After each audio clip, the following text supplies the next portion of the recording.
Bismillahirrahmanirrahim. Assalamualaikum warahmatullahi wabarakatuh dan salam sejahtera. Salam satu Malaysia, salam Melakaku maju jaya, rakyat bahagia menggambit dunia. Apa khabar rakan-rakan sekalian?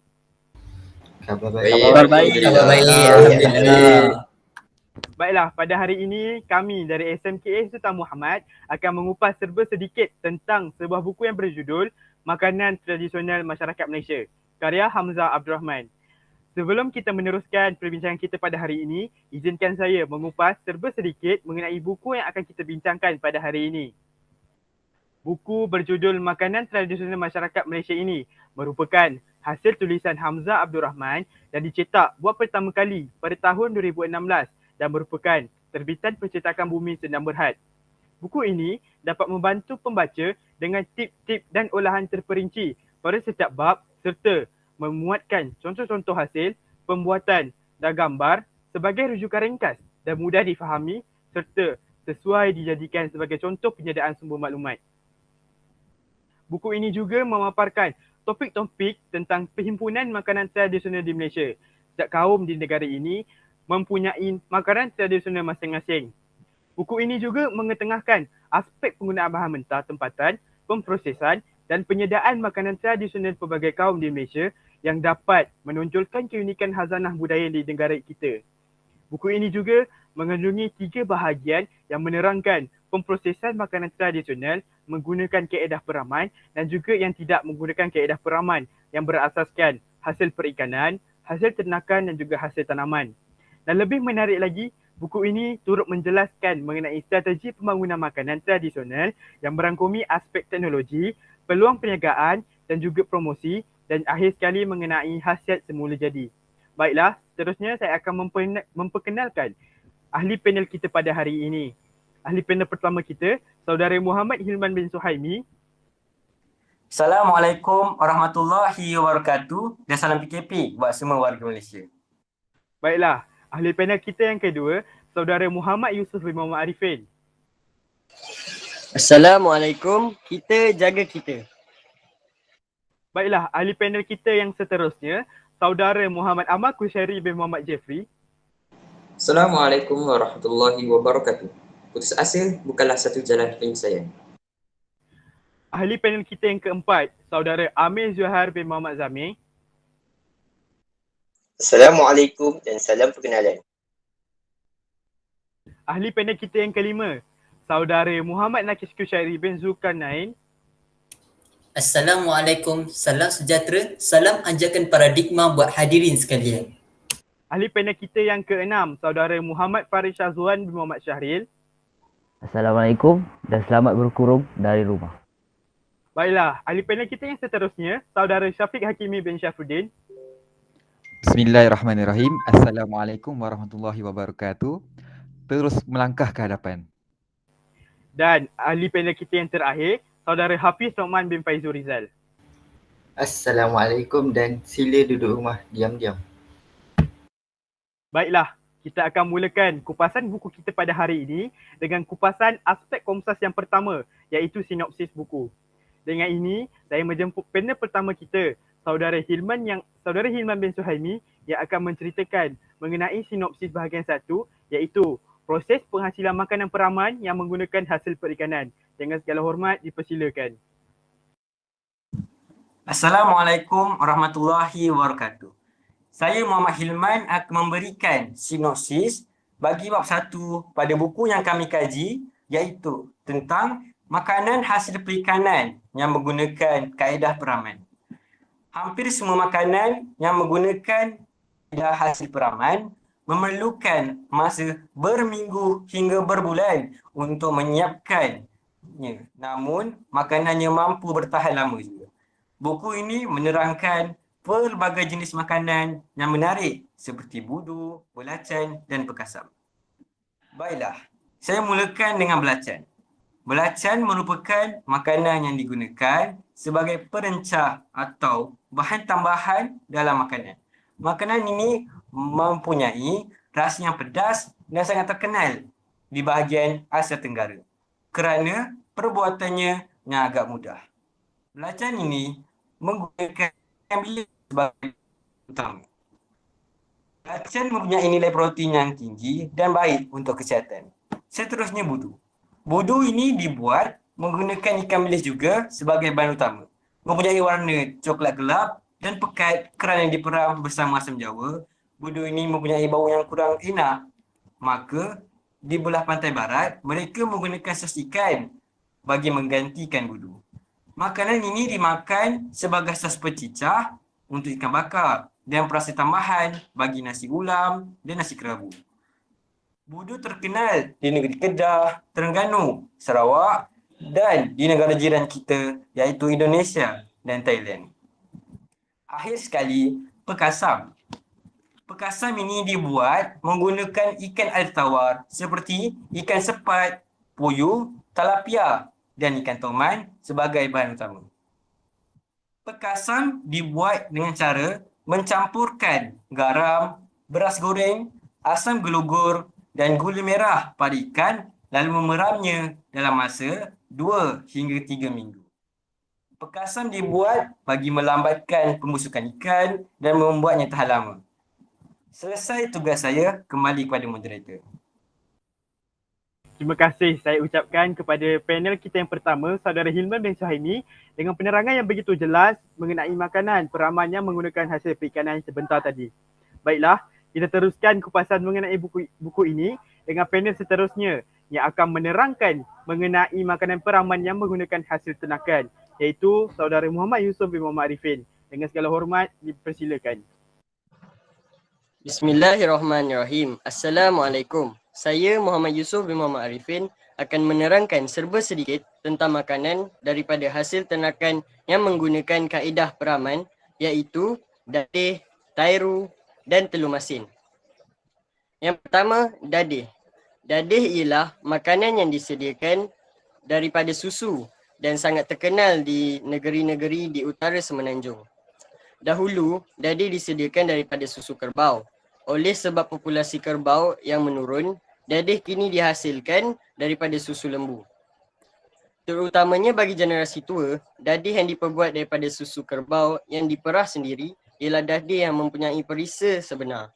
Bagi generasi muda pula, mereka mengenali dadih daripada susu lembu cair yang telah dicampur bahan pembeku rumput laut seperti agar-agar atau karagenan. Seterusnya, tairu. Makanan peraman ini amat terkenal dalam kalangan masyarakat India di Malaysia. Tairu dibuat daripada susu lembu. Terdapat juga pengusaha yang menggunakan susu kacang soya.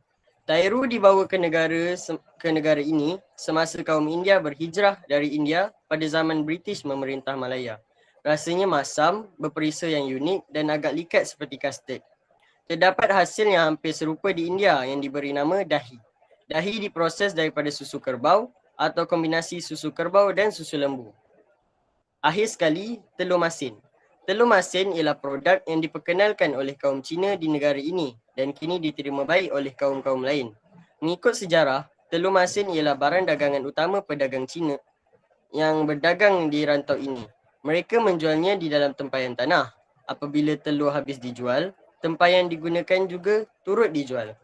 Telur masin diproses dengan menggunakan garam untuk meningkatkan jangka simpanannya di samping untuk meningkatkan rasanya. Telur masin dapat disimpan sehingga 2 hingga 3 bulan, manakala telur segar dapat bertahan selama 2 minggu sahaja. Telur yang paling banyak digunakan dalam pembuatan telur masin ialah telur itik.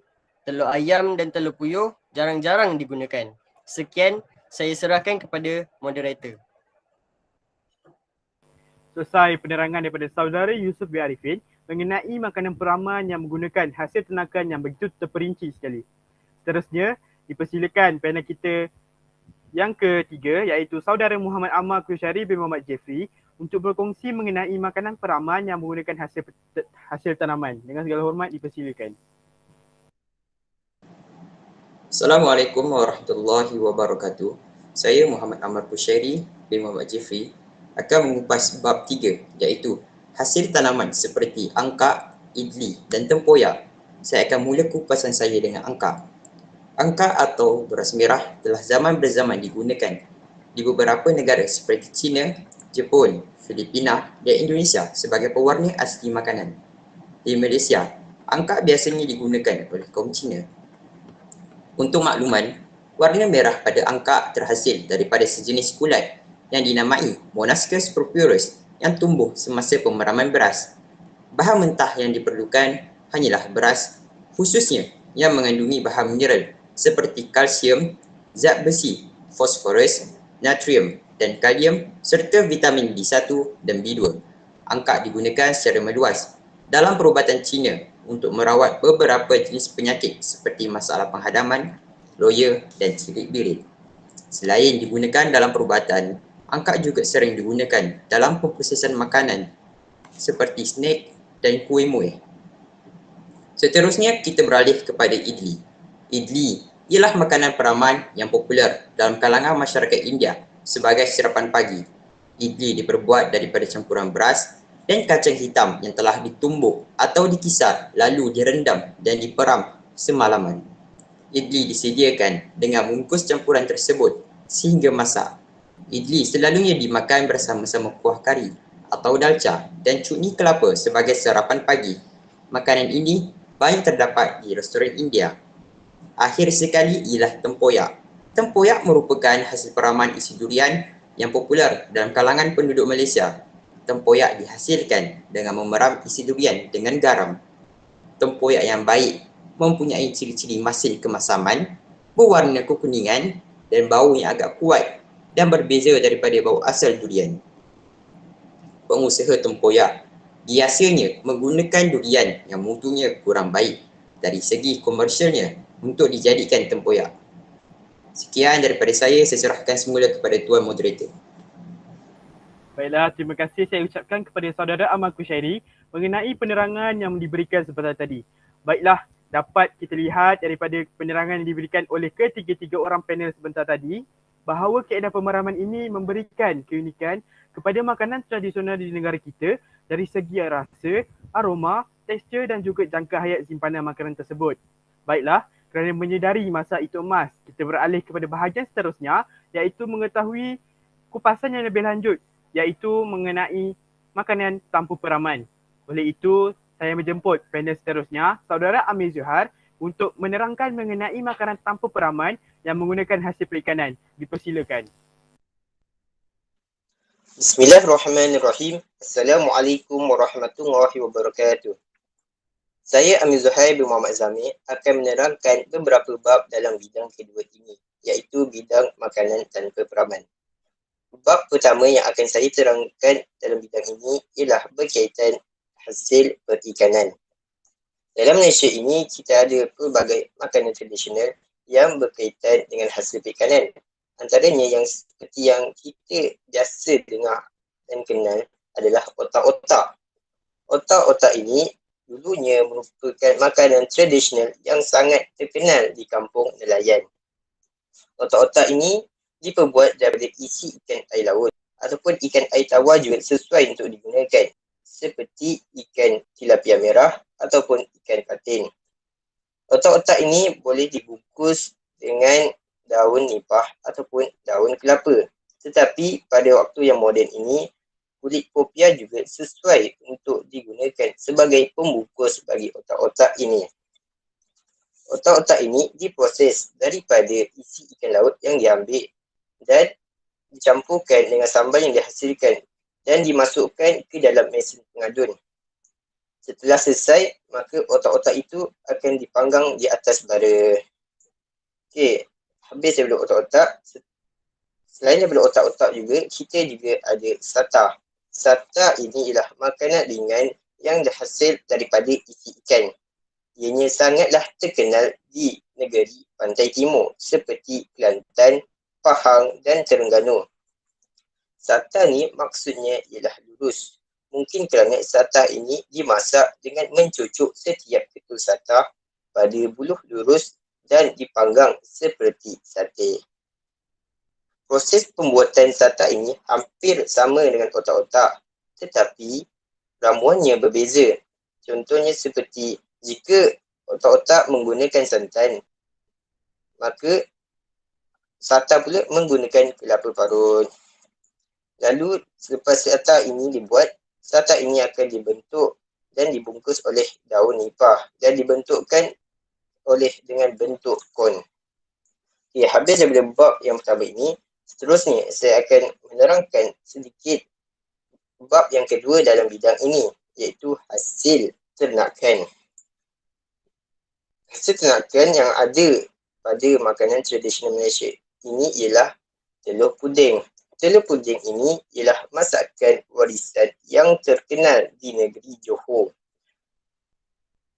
Telur ini direbus dengan daun-daun ataupun rempah ratus yang terpilih dan dibiarkan selama beberapa hari. Kebiasaannya adalah selama 3 hari. Melalui cara rebusan telur ini mampu bertahan sehingga 2 minggu atau lebih. Disebabkan kemampuan telur ini untuk bertahan berminggu-minggu, maka ia sesuai untuk digunakan sebagai makanan perjalanan bagi para pedagang-pedagang. Hasil unik telur ini hasil daripada herba dan ramuan yang digunakan ketika direnehkan telur. Tetapi pada perubahan waktu yang moden ini, telur ini sangatlah tidak popular. Namun dia masih digunakan lagi untuk adat-adat Melayu. Contohnya seperti perkahwinan. Sekian, itu saja daripada saya. Saya serahkan lagi pembincangan ini kepada saudara Nakish.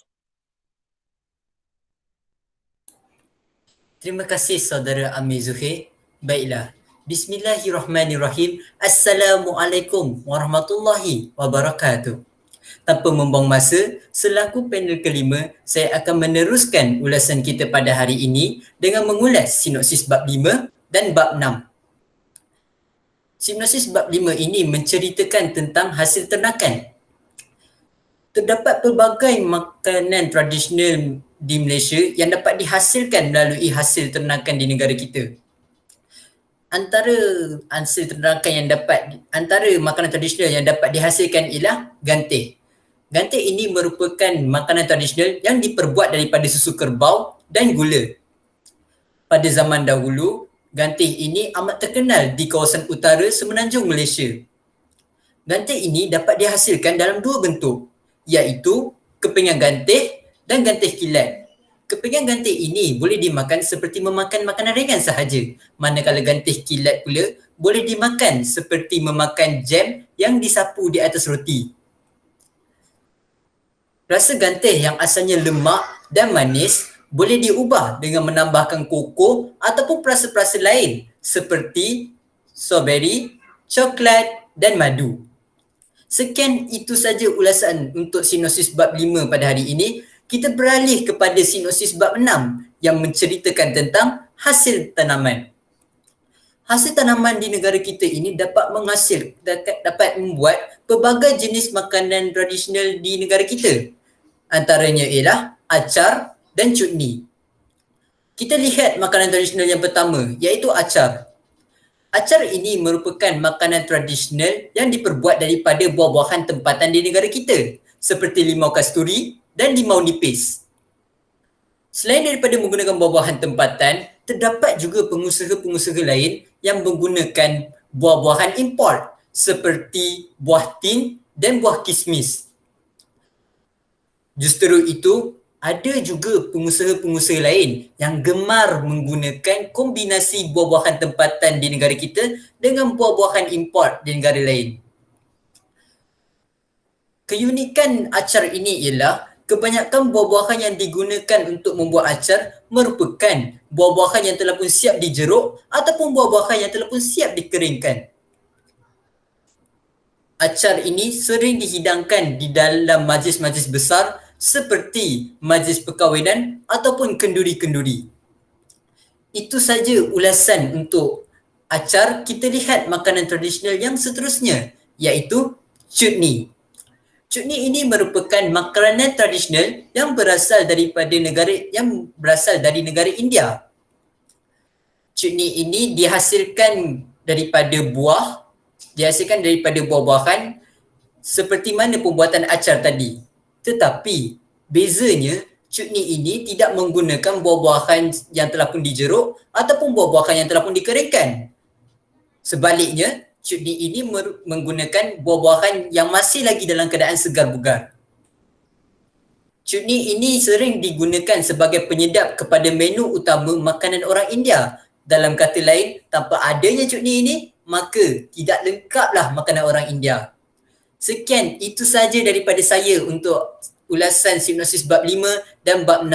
Tanpa membuang masa, saya menyerahkan semula ulasan kita pada hari ini kepada saudara Firmansyah Arif bin Sunari. Silakan saudara. Terima kasih kepada saudara Amir Johar dan saudara Nakis Kushairi atas penerangan yang diberikan seperti tadi. Baiklah, daripada penerangan yang diberikan oleh panel-panel kita pada hari ini, dapat kita lihat bahawa makanan tradisional di negara kita mempunyai keunikan masing-masing sekaligus menunjukkan keunikan khazanah budaya di negara kita. Oleh demikian, eloklah kita bergerak ke sinopsis bahagian seterusnya, iaitu strategi pembangunan makanan tradisional. Dengan itu, saya menjemput saudara Farid Syazwan untuk memberi penerangan dari segi teknologi. Dipersilakan. Baiklah, terima kasih kepada moderator kita pada hari ini.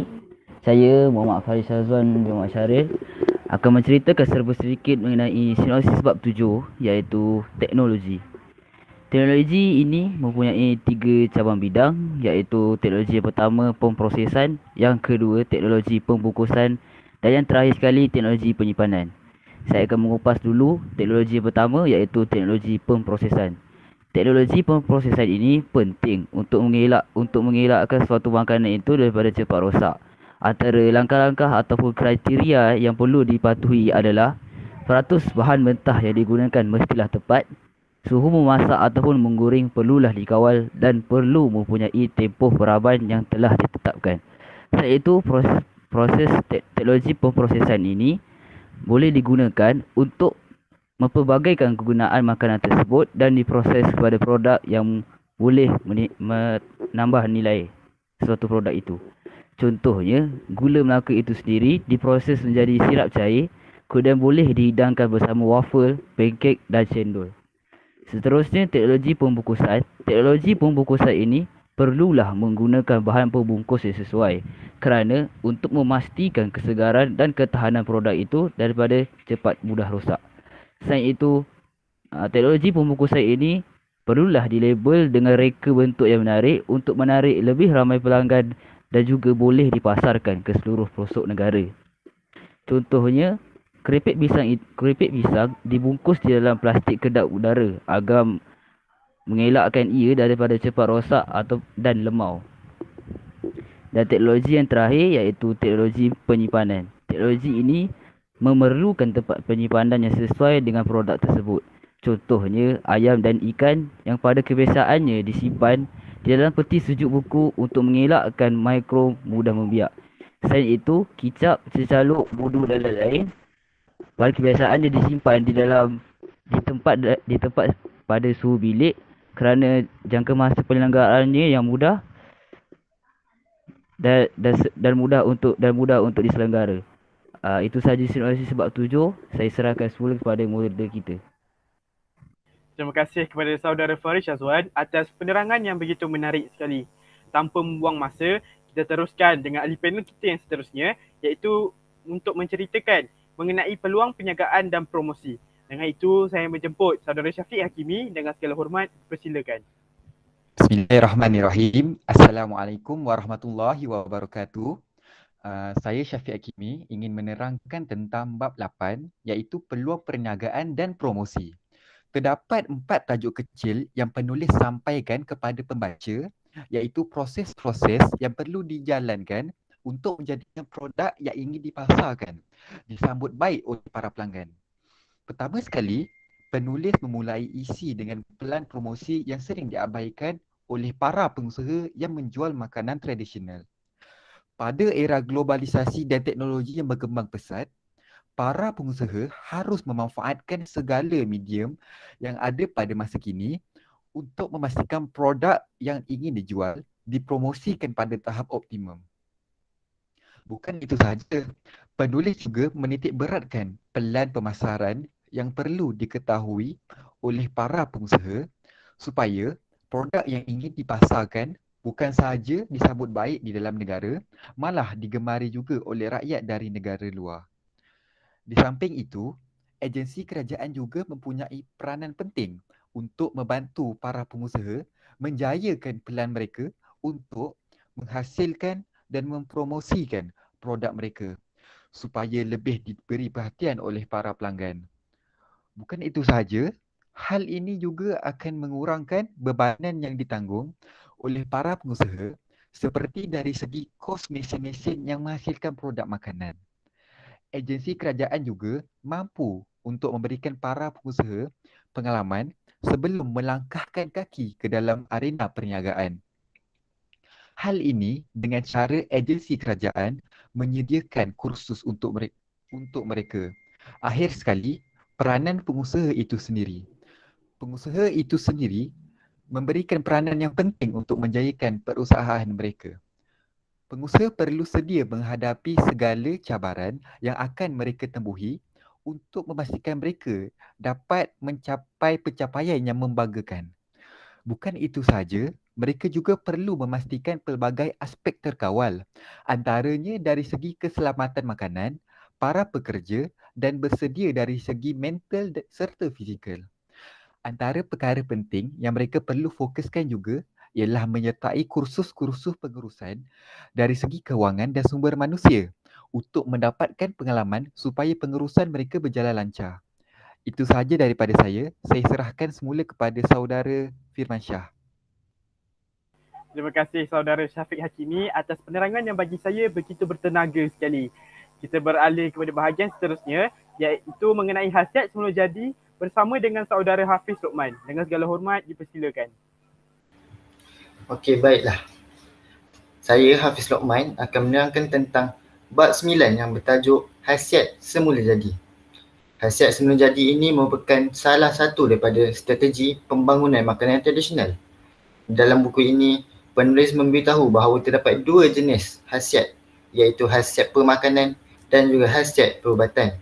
Sebagai contoh, makanan yang mempunyai khasiat pemakanan ialah makanan peraman yang berasaskan susu, sayur dan kacang soya.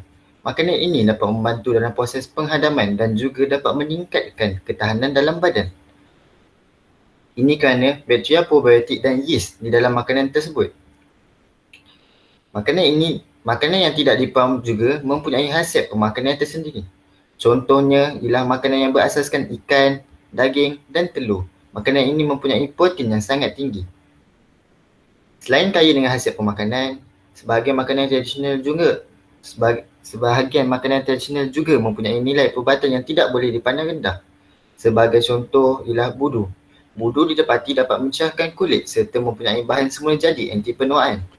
Semua ini berlaku kerana ekstrak marin daripada budu berupaya untuk melawan radikal bebas, merangsang pertambahan sel kulit dan juga menggalakkan penghasilan kolagen.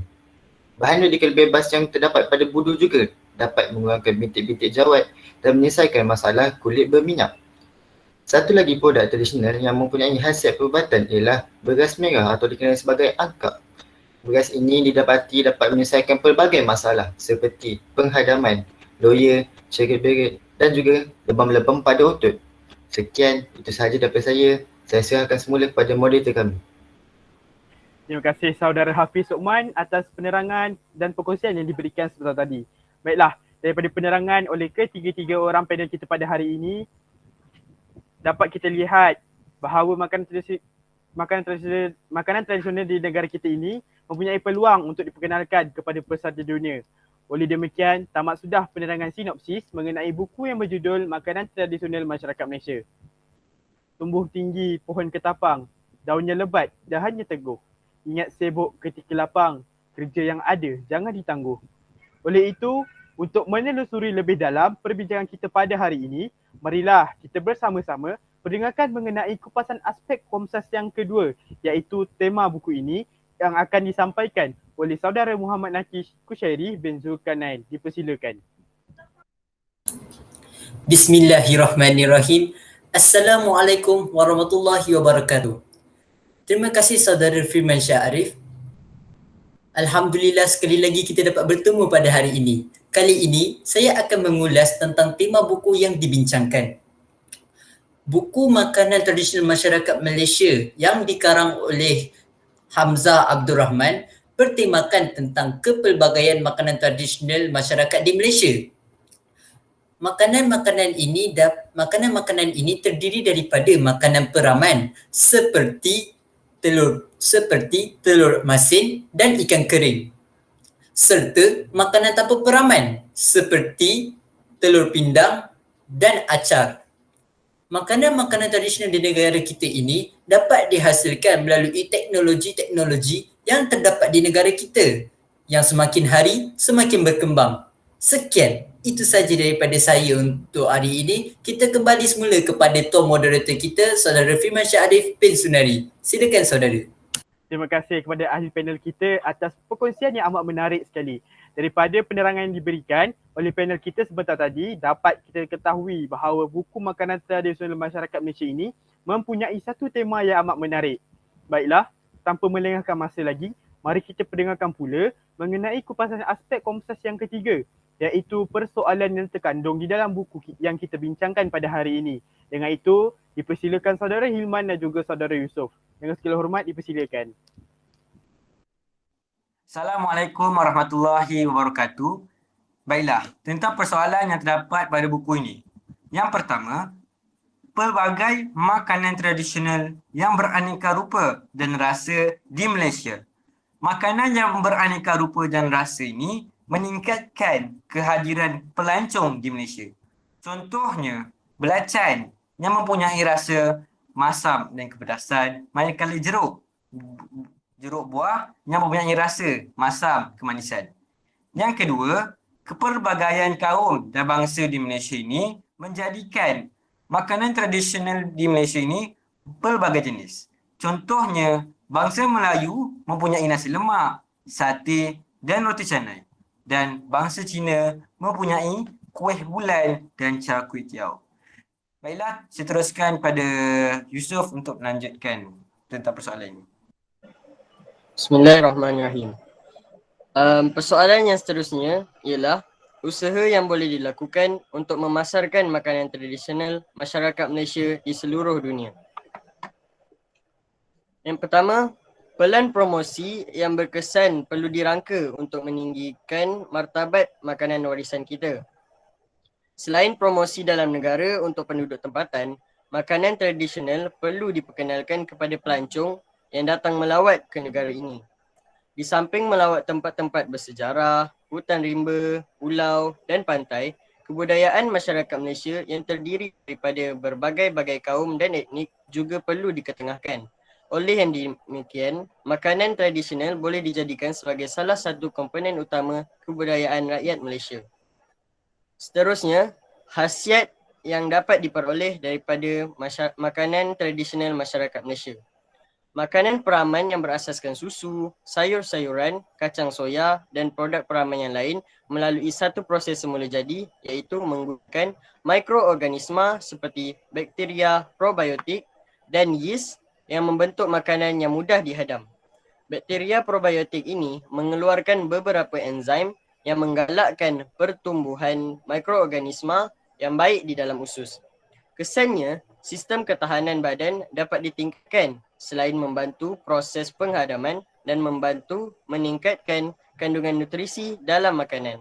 Sekian, terima kasih. Saya serahkan kepada moderator. Terima kasih saudara Hilman dan saudara Yusof atas penerangan yang begitu bertenaga sekali. Baiklah, kita teruskan perbincangan kita dengan saudara Amar untuk menerangkan mengenai aspek Komsas yang keempat, iaitu gaya bahasa yang digunakan. Dengan segala hormat, dipersilakan. Assalamualaikum warahmatullahi wabarakatuh.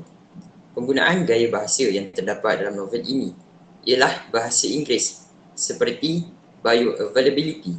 Perkataan ini terdapat dalam surat 119 yang membawa maksud bioketersediaan. Gaya bahasa seterusnya ialah istilah sains seperti Monascus purpureus yang terdapat pada muka surat 20.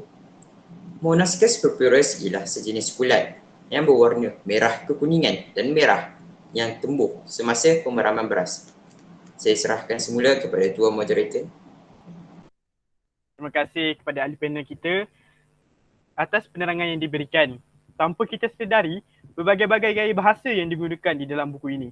Oleh itu, kita beralih ke bahagian kupasan aspek komses yang seterusnya, iaitu pengajaran yang dapat kita peroleh dari buku ini yang akan diterangkan oleh saudara Amir Zuhair dan juga saudara Hafiz Luqman. Dengan segala hormat dipersilakan. Terima kasih saudara Firman selaku moderator kita. Bismillahirrahmanirrahim. Pada hari ini saya akan mengeluarkan dua pengajaran yang kita dapat daripada buku ini.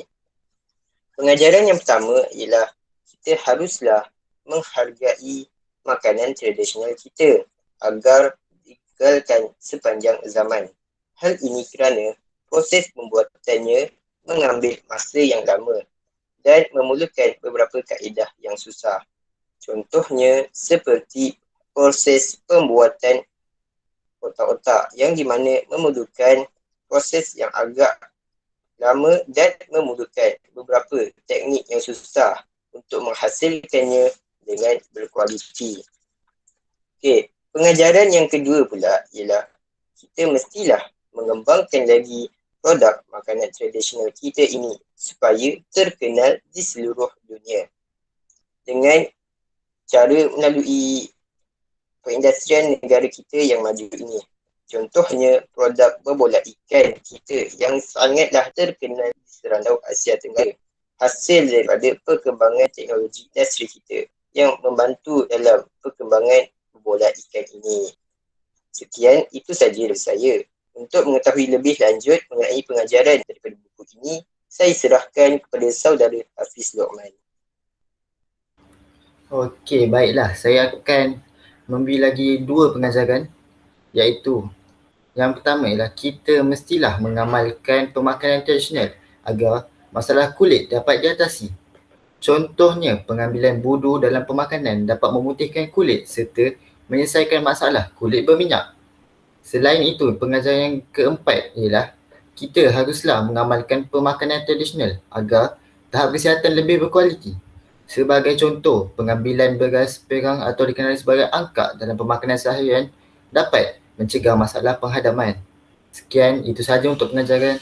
Saya kembalikan semula kepada moderator kami. Terima kasih kepada kedua-dua panel kita sebentar tadi atas penerangan yang begitu menarik sekali. Baiklah, diharapkan para pendengar dapat mengambil iktibar daripada pengajaran yang diberikan.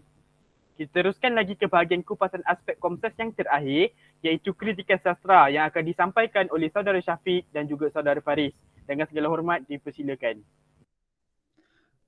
Bismillahirrahmanirrahim. Assalamualaikum warahmatullahi wabarakatuh. Terdapat dua kritikan sastra yang saya temui di dalam buku Makanan Tradisional Malaysia ini. Pertama sekali, penulis menggunakan bahasa yang mudah difahami menyebabkan para pembaca mudah memahami dan menghayati isi yang ingin disampaikan oleh penulis. Bukan itu sahaja, semua golongan umur sesuai membaca buku ini kerana buku ini mengetengahkan tentang makanan tradisional Malaysia yang patut dihargai dan dibanggakan oleh rakyat Malaysia. Itu sahaja daripada saya. Saya serahkan tugasan seterusnya kepada sahabat saya yang bernama Faris Shazwan. Baiklah, terima kasih kepada saudara Syafiq. Idea kritikan sastra yang seterusnya adalah buku ini amatlah sesuai kepada para peniaga ataupun mereka yang ingin berkecimpung ke arah industri pemakanan. Kerana penulis sudah memberitahu secara terperinci mengenai langkah-langkah yang perlu mereka lakukan supaya produk mereka disambut dengan baik oleh para pelanggan. Itu saja mengenai idea kritikan sastra saya. Saya serahkan semula kepada moderator kita. Terima kasih kepada saudara Syafiq dan saudara Faris atas penerangan yang dikongsikan. Baiklah, hasil daripada perbincangan yang telah kita lakukan, dapat kita lihat bahawa buku ini banyak memberikan informasi-informasi yang menarik tentang makanan tradisional masyarakat di Malaysia. Selain itu, buku ini juga mampu menarik minat golongan muda untuk mempelajari tentang khazanah budaya di negara kita, sekaligus dapat menonjolkan keunikan budaya di negara kita. Alhamdulillah, kita telah sampai di hujung perbincangan kita pada hari ini. Bunga dedap di atas para, pasang pelita, si anak dusun. Anda tersilap tutur bicara, maaf dipinta, jari disusun. Saya sudahi perbincangan kita pada hari ini dengan wabillahi taufiq wal hidayah. Wassalamualaikum warahmatullahi wabarakatuh dan sekian, terima kasih.